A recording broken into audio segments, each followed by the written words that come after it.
They came from the north, one with sails of blood and fire, the other with banners of kings and crosses. The Vikings and the Normans, both born of the same stock, yet remembered so differently. We call the Vikings raiders, savages, but the Normans, builders, conquerors, civilizers. Or were they something darker? Tonight, we'll travel back nearly 1,000 years to uncover whether the Normans, the so-called heirs of the Vikings, were actually far worse. Stay till the end, because the answer will change how you see the birth of modern Europe.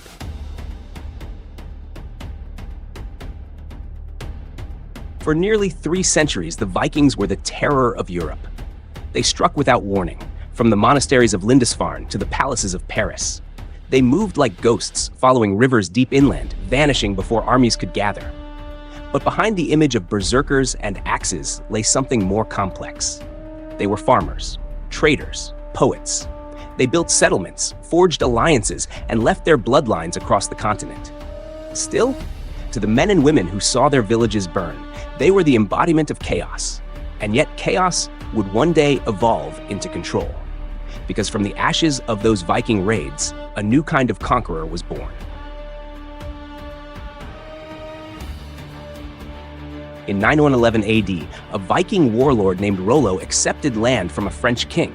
In return, he swore loyalty and protection against other raiders. That land became known as Normandy, the land of the Northmen. Within generations, Rollo's descendants no longer spoke Norse. They spoke French. They traded longships for cavalry, pagan gods for Christianity. But make no mistake, they never lost their hunger for conquest. They simply learned to do it more efficiently. The Normans weren't raiders anymore. They were rulers with laws, armies, and castles of stone. But what happens when the wolf learns to wear the crown? Despite the centuries between them, the Vikings and Normans were bound by more than ancestry. Both were obsessed with expansion, with fame, with legacy, with power. They worshipped strength. They believed destiny favored the bold, and they saw weakness as an invitation. Both were masters of the sea, adaptable, ruthless, calculating. They built networks of alliances and bloodlines that stretched from Scandinavia to Sicily. The difference wasn't in their ambition. It was in how they wielded it. Because while the Vikings took by fire, the Normans took by law. And law can cut deeper than any sword. The Viking Age was an age of impulse. Raids followed the rhythm of the tides, quick, savage, and fleeting. They struck with passion, not policy, with instinct, not strategy. But the Normans, they were deliberate, methodical. Where the Vikings followed wind and opportunity, the Normans followed blueprints. They studied power, systemized it, weaponized it. They adopted feudalism, a code that turned chaos into hierarchy. It was more than governance. It was control, layered like armor. Every castle, every vassal, every oath was a link in an unbreakable chain of obedience. Loyalty flowed upward, fear trickled down. Where the Vikings burned villages and moved on, the Normans built fortresses to stay. Where the Vikings demanded silver once, the Normans demanded taxes, forever. They transformed plunder into policy, conquest into continuity. And what they truly sought wasn't just land, it was inheritance. Your children, your lineage, your loyalty.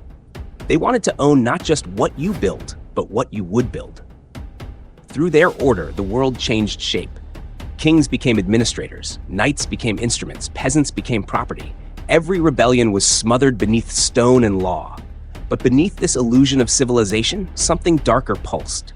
A hunger, a memory of the Old Norse fury, now dressed in robes and crowns. And for all their structure and order, the Norman story didn't begin with stability. It began with fire, a single act of devastation, one that still scars England's soil today.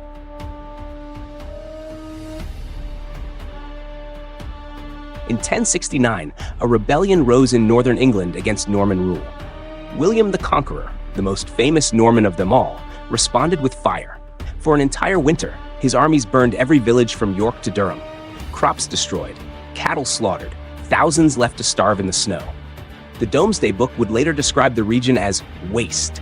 It remained barren for years. The Vikings raided and left. The Normans conquered and erased. This was the price of Norman peace. If you're drawn into the quiet darkness of history, to the moments when empires were born from ash, Make sure you subscribe and turn on the bell, because the next story we uncover may just change how you see civilization itself. But what came after the ashes was something even more dangerous: legacy. After the harrying, England was a graveyard. Fields were blackened, villages reduced to ash, and famine stalked the survivors. But in the quiet that followed, the Normans did something extraordinary. They began to rebuild. Not out of compassion, but ambition. They rebuilt not for the people they'd conquered, but over them. Every new wall, every road, every church carried a message. This is no longer your land. It belongs to the king.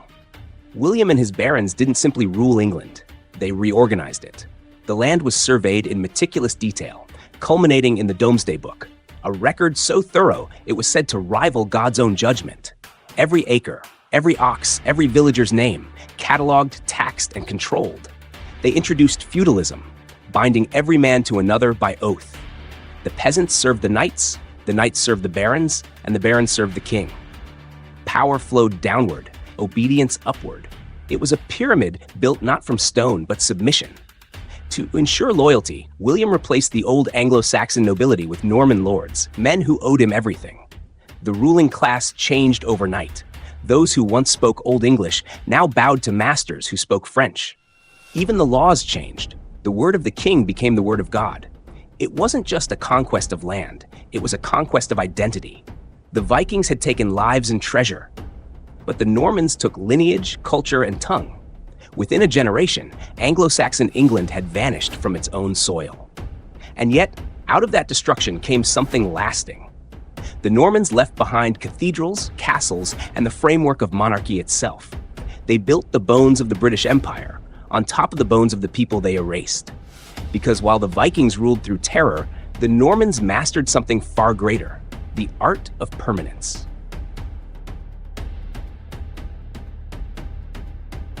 The Normans built castles not just as fortresses, but as symbols. Each one a reminder that rebellion was useless. Each stone a monument to control. They restructured the church, blending faith with politics. And wherever they went, from England to Sicily to Jerusalem, they imposed their version of order. To some, that order was progress. To others, it was a prison. This was the true genius and horror of the Normans. They didn't just conquer land, they conquered the idea of power itself. But history isn't kind to tyrants, and even the Normans couldn't escape their shadow. Ironically, the Normans spent centuries trying to forget they were Vikings. But blood remembers. Their aggression, their expansionism, their hunger, it was still there. Just refined, educated, justified. The Vikings terrorized Europe with axes. The Normans did it with crowns and crosses. So when we ask, were the Normans worse than the Vikings? We must ask, which is more dangerous, the beast that attacks you or the one that learns to rule you? Because what began as conquest would soon become identity. In raw brutality, the Vikings were unmatched. They struck like thunder, fast, unpredictable, merciless. Their raids left charred coasts and broken kingdoms in their wake. But for all their terror, their violence was fleeting. It ended when the sails vanished beyond the horizon. The Normans, on the other hand, perfected something far colder. They didn't just destroy, they restructured. They turned violence into order, and order into a weapon. They wrote laws that protected their own power. They taxed the very people they had conquered, forcing them to finance the system that oppressed them.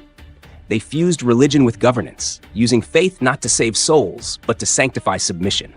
The sword became the seal, and the cross became the crown. One was chaos, wild, human, uncontrollable.